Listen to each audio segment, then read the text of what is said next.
इसका जलस्तर लगातार बढ़ता जा रहा है, वो परेशानी का सबब ना बने। इसीलिए एक बार फिर वाटर बम हर्षिल में उत्तरकाशी के उस इलाके में जहां 9 दिन पहले तबाही मची थी, वहां पर ये वाटर बम एक बार फिर डर पैदा कर रहा है। वो झील जहां से पानी निकालने का काम लगातार जारी है, लेकिन उसके बाद भी वहां पानी इकट्ठा होता जा रहा है। ऐसे में लोगों का भी, एक्सपर्ट्स का भी ये कहना है कि ये झील अगर पानी ऐसे ही बढ़ता रहा तो मुश्किल खड़ी कर सकती है। रिपब्लिक भारत इस समय 3 मंजिला शिवालिक होटल के ऊपर खड़ा है। वो शिवालिक होटल जो कभी हुआ करता था, लेकिन अब मेरे ठीक मलबे के नीचे वो दफन है। ये जानकारी यहाँ के देखिए जो स्थानीय पुलिस अधिकारी हैं, जो यहाँ पर पूरी टीम को लीड कर रहे हैं, यहाँ पर राहत सेवा शिविर के जरिए लोगों तक मदद पहुँचा रहे हैं। सुनील जी ने बात बताई कि इसके ऊपर जो है नीचे शिवालिक होटल था, एक लड़की भी इसके नीचे दफन हो सकती है, जिसको अब मलबे को जब हटाया जाएगा तो वो निकल सकती है। अब ऐसे में देखिए लगातार मौसम की मार लोगों पर पड़ती हुई दिखाई दे रही है। बस इतनी जानकारी सुनील जी, क्या यहाँ कोई शिवालिक होटल था? हाँ, यहाँ पे शिवालिक होटल था यहाँ पे ना, वो पूरा इस मलबे के नीचे दबा है अभी। और एक बच्ची भी उसके नीचे हो सकती है। हाँ, कृतिका जैन एक लड़की थी, यात्री एक हो सकती है, मतलब उसके नीचे। हाँ, तो देखिए जैसा कि हमने जिक्र किया, इन्होंने पूरी जानकारी दी, 3 मंजिला शिवालिक होटल ही है। तो इस पूरी त्रासदी में 3 से 4 मंजिला होटल इसके नीचे दबे हुए हैं। ये पूरा इलाका देखिए बहुत सुंदर हुआ करता था। हमने आपको बताया कि 80 एकड़ में पूरा देखिए फैला हुआ है जहाँ पर ये त्रासदी आई। ये पूरा जोन मैं आपको दिखा रहा हूँ। ऐसे में अब जो है इस मलबे को हटाना एक बड़ी चुनौती इसलिए बन गई है क्योंकि लगातार देखिए बढ़ता जलस्तर एक परेशानी यहाँ पर खड़ी कर रहा है। बुलडोज़र की मदद से, इन बड़ी बड़ी मशीनों की मदद से देखिए मलबा हटाया तो जा रहा है, लेकिन ये सारी मशीनें यहाँ पर नाकाफ़ी साबित हो रही हैं क्योंकि जब तक रोड की कनेक्टिविटी यहाँ पर शुरू नहीं होगी तब तक जो यहाँ पर बड़ी मशीनें नहीं आ सकती और जो है यहाँ पर ऑपरेशन जो है बेहतर शुरू नहीं हो पाएगा। अभिषेक एक बार इधर भी आई है। ये देखिए लगभग 4 मंजिला होटल अब मैं आपको दिखा रहा हूँ। ये 4 मंजिला होटल देखिए, रिजॉर्ट ये कितना बेहतरीन था ये, लेकिन अब ये भी मलबे के नीचे देखिए यहाँ पर दफन हो चुका है। देखिए अब इसके जो पूरे ढांचे थे सबसे ऊपरी मेन फ्लोर के, मैं इस समय उसी के ऊपर देखिए इस समय बैठा हुआ हूँ। कुछ इसी तरह से यहाँ पर देखिए सब कुछ जो है यहाँ पर तहस नहस हो गया। ये देखिए यहाँ पे पूरी वायरिंग, पूरा यहाँ पर खूबसूरत इसका दृश्य, ये नज़ारा, सब कुछ इस तबाही ने अपनी आगोश में ले लिया। अब देखिए जो आईटीबीपी के जवान हैं वो भी यहाँ पर पहुँच रहे हैं ताकि ऑपरेशन को देखिए जल्दी से यहाँ पर शुरू किया जाए। लेकिन उन होटलों में कितने लोग थे, क्योंकि कई सारे होटल, लगभग 40 होटल इस मलबे के नीचे दबे हुए हैं जिसके ऊपर रिपब्लिक भारत खड़ा है। ऐसे में ये ऑपरेशन कब तक पूरा होगा, ये एक बहुत चिंता की बात है क्योंकि लोग अब ये मान बैठे हैं कि अब उनको अपनों को ढूंढ पाना अब बड़ा मुश्किल है। धराली में आई आपदा के बाद लोगों के सामने कई तरह की परेशानियां अब खड़ी हो चुकी हैं। पहले हमने आपको दिखाया रोड की कनेक्टिविटी किस तरह से प्रभावित है, आने जाने में लोगों को दिक्कतें हो रही हैं, लेकिन लगभग पिछले 12 घंटे से इस समय धराली में नेटवर्क पूरी तरह से गायब है। कई इलाकों में बिजली भी ठप पड़ी है। मैं आपको दिखा रहा हूं जो टावर देखिए, उसके जो ऊपर सैटेलाइट लगे होते हैं, जो छतरियां लगी होती हैं, वो इस समय देखिए डैमेज हैं। आसपास के कई ऐसे देखिए टावर हैं जिसकी वजह से उसमें खामी आई। लगातार यहाँ पर मौसम खराब बना हुआ है क्योंकि बारिश लगातार हो रही है। कई जगहों पर बढ़ता जलस्तर भी लोगों के लिए परेशानी बना हुआ है। कल तेज़ हवाएं भी चल रही थी और यही वजह है कि जो नेटवर्क है वो यहाँ पर बाधित है। हर्षिल से लगाए धराली, हर जगहों पर लोगों के सामने परेशानी हो चुकी है।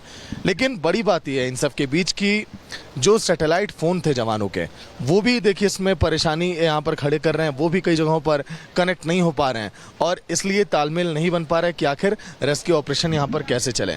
ये देखिए एकदम सुबह की तस्वीर मैं आपको दिखा रहा हूँ। अभी धीरे धीरे यहाँ पर टीमें यहाँ पर पहुँचेंगी रेस्क्यू के लिए, लेकिन जेसीबी पूरी रात यहाँ पर लगी रही। इस समय जेसीबी 5 से 6 जो देखिए मलबे को हटाने में लगी हैं ताकि जो है रोड जो है क्लियर किया जाए और गंगोत्री वाला मार्ग जो है वो कनेक्ट हो और कुछ देखिए सामान जो है ऊपर भेजा जाए जो लोग राहत शिविर कैंपों में यहाँ पर रह रहे हैं। अब ऐसे में ये जो कनेक्शन की प्रॉब्लम हो रही है नेटवर्क की, ये देखिए बहाल होने में कितना वक्त अब लगेगा क्योंकि जिस दिन से त्रासदी आई, 5 अगस्त वो तारीख थी, उसके बाद से ही लगातार यहाँ पर लोग काफ़ी परेशान हैं। ये देख रहे हैं कि आखिर कैसे वो अपने घर वालों से संपर्क करें। जो भी यहाँ पर टीमें जुटी हैं उन्हें भी नेटवर्क की वजह से काफ़ी दिक्कतें हो रही हैं। बड़े बड़े टावर देखिए किस तरह से उखड़ के यहाँ पर पानी में पड़े हैं। अभिषेक उधर भी फोकस करिए। देखिए ये जो फ़ोन के टावर हैं, जो सोलर लाइट हैं, सब कुछ यहाँ पर देखिए डैमेज हो गया इस त्रासदी में। और दूर तक आपको केवल नज़र आ गया खाली मैदान, जहाँ पर देखिए ढेर सारे घर थे, पूरे बाजार थे। इसके नीचे अभी कई देखिए लोग यहाँ पर दबे हुए हैं, जिनको निकालने की कवायद कोशिश तो जारी है, लेकिन इन सब ऑपरेशन में एक बाधा बहुत बड़ी बनी हुई है, जो है नेटवर्क की प्रॉब्लम। आखिर कब यहाँ पर संचार सुविधा बहाल होगी, ये अब देखने वाली बात होगी, क्योंकि उसके बाद ही जो काम है वो और बड़े युद्ध स्तर पर यहाँ पर शुरू किया जाएगा। जब धराली में त्रासदी आई तो कहा जा रहा है कि आईटीबीपी के इन जवानों ने सबसे पहले रेस्क्यू ऑपरेशन को शुरू किया। जो देखिए टीम को लीड कर रहे हैं वो भी इस समय आपके कैमरे पर हैं, वो तमाम अधिकारी भी दिखाई दे रहे हैं। सभी जवान दिन रात धराली में उस त्रासदी के बीच लगे हुए हैं कि ताकि जल्दी से जल्दी रेस्क्यू ऑपरेशन को पूरा किया जा सके। लेकिन बाधाएं तमाम उन चुनौतियों को ये पार कर रहे हैं। यहाँ पर देखिए जो बढ़ता जो जलस्तर है, इसकी बड़ी वजह ये भी बताई जा रही है कि नागा जो लगभग यहाँ से बहुत ऊंची चोटी पर है, वहाँ पर बादल फटने की वजह से यहाँ पर फिर एक बार जलस्तर बढ़ा और मलबा एक बार फिर, जिधर मैं आपको हाथ करके दिखा रहा हूँ, नीचे यहाँ पर आते जा रहा है। ऐसे में जो आईटीबीपी के जवान है ये भी देखिए उन्हीं ऊंची ऊंचाइयों पर रहते हैं। इन्हीं के आसपास वो कैंप था जहां पर ये त्रासदी आई। सर, ऊपर से लगातार पानी बह रहा है, कुछ जगहों पर कहा जा रहा है कि बादल भी फटा है, इसलिए भी यहाँ पर मलबा आ रहा है। क्या कुछ जानकारी है आपके पास?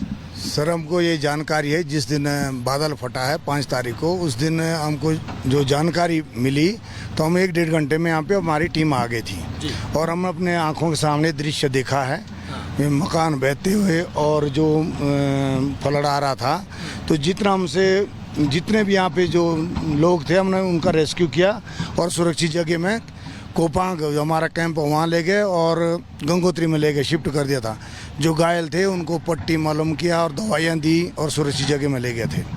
उसके बाद हम लगातार भागों में जो है रेस्क्यू कर रहे हैं और हेलीपैड में जा कर के लोगों को देहरादून, चिन्यालीसोड़ और मातली में यहाँ से शिफ्ट किया गया। जैसे गर्भवती महिलाएं, बुजुर्ग, बच्चे और जो भी यात्री फंसे थे, हमने सभी लोगों को रेस्क्यू किया है।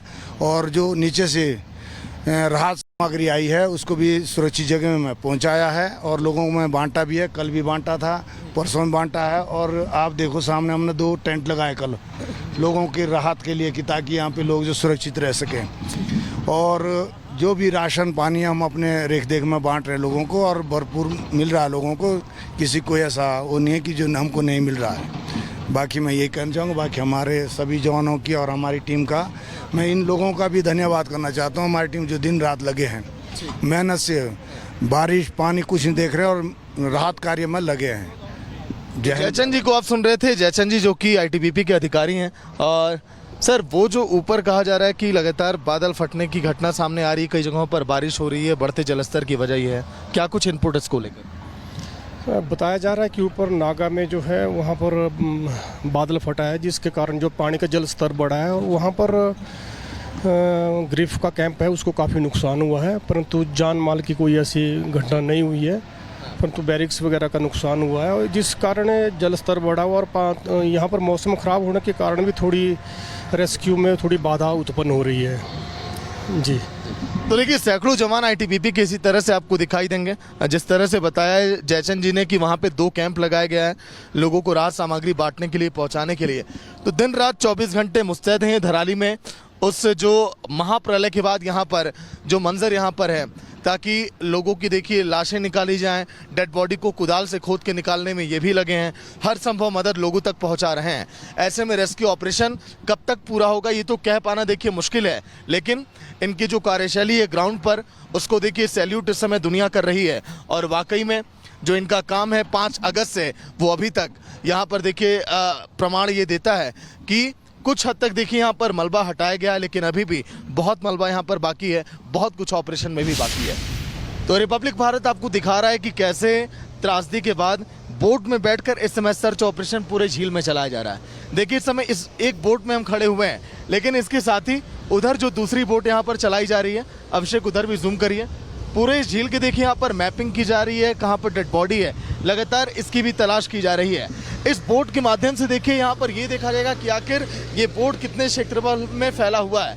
ये आप देखिए, पहले इस बोट को देखिए पंप से स्टार्ट किया जाएगा अभिषेक, फिर उसके बाद अगर कहीं पर भी रास्ते में ये बोट अगर बंद हो जाती है, अगर इसका इंजन काम नहीं करता है, तो देखिए इसके जरिए इस बोट को देखिए धीरे धीरे आगे बढ़ाया जाएगा, जैसा कि आपने राफ्टिंग करते हुए अन्य जगहों पर आपने देखा होगा। तो ऐसे में पूरे झील की मैपिंग करना, एनडीआरएफ की टीम जो यहाँ पर लगी हुई है, एसडीआरएफ की टीम जो लगी हुई है, एक बड़ी चुनौती है, क्योंकि उम्मीद ये भी जताई जा रही है कि आसपास जो इलाके हैं, जो यहाँ पर घने देखिए जंगल हैं, पेड़ पौधे हैं, वहाँ पर भी अगर कोई डेड बॉडी फंसी है तो एनडीआरएफ की टीम अपने सर्च ऑपरेशन में उसको भी यहाँ पर लेकर आएगी।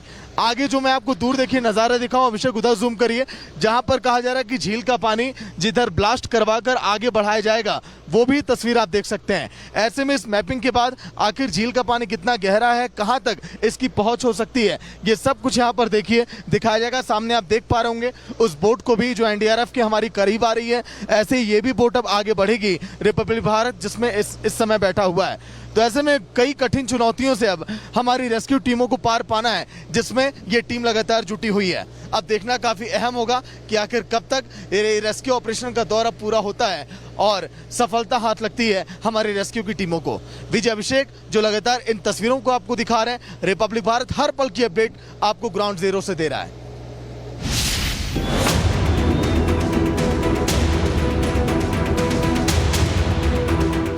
उत्तरकाशी के थराली गांव में आई आपदा के बाद हालात अब भी गंभीर हैं।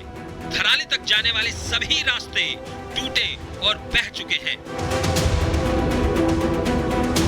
सेना, आईटीबीपी, एनडीआरएफ और एसडीआरएफ की टीमें लगातार राहत और बचाव कार्य में जुटी है। अब तक हजारों लोगों को सुरक्षित निकाला जा चुका है। अब भी सैकड़ों लोग फंसे हैं। वहीं धराली की तबाही से भागीरथी नदी में गिरे मलबे के कारण नदी का प्रवाह रुक गया है, जिससे लगभग 1200 मीटर लंबी एक कृत्रिम झील बन गई है। यही झील अब इस घाटी के लिए बड़ा खतरा बनती जा रही है। झील में पानी का स्तर लगातार बढ़ रहा है, जिससे पूरे हर्षिल घाटी में बाढ़ का खतरा मंडराने लगा है। हालांकि तमाम मुश्किलों के बावजूद सेना और स्थानीय प्रशासन स्थिति को नियंत्रण करने के लिए सक्रिय है। सेना झील के पानी को निकालने के लिए एक वैकल्पिक रास्ता निकालने की कोशिश में जुटी है। मौसम की चुनौती और कठिन भौगोलिक परिस्थितियां राहत कार्यों में बाधा बन रही है। झील के बढ़ते जलस्तर ने घाटी के निवासियों और पर्यटकों के बीच चिंता बढ़ा दी है। प्रशासन ने लोगों को सतर्क रहने की सलाह दी है और संभावित खतरे को देखते हुए राहत और बचाव दलों को तैनात किया गया है।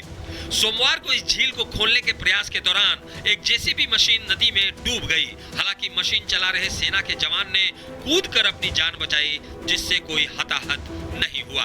जिस पुल का निर्माण किया गया था इंडियन आर्मी के इंजीनियर की तरफ से, वो पुल अब देखिए झील में बढ़ते पानी के बीच अब वो पुल अब डूब चुका है।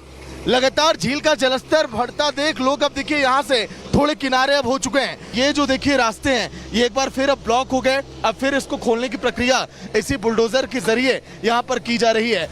हर्षिल में आपदा से बनी झील अब लोगों को डरा रही है और इसको लेकर प्रशासन अलर्ट मोड पर है। Bureau report, Republic Bharat.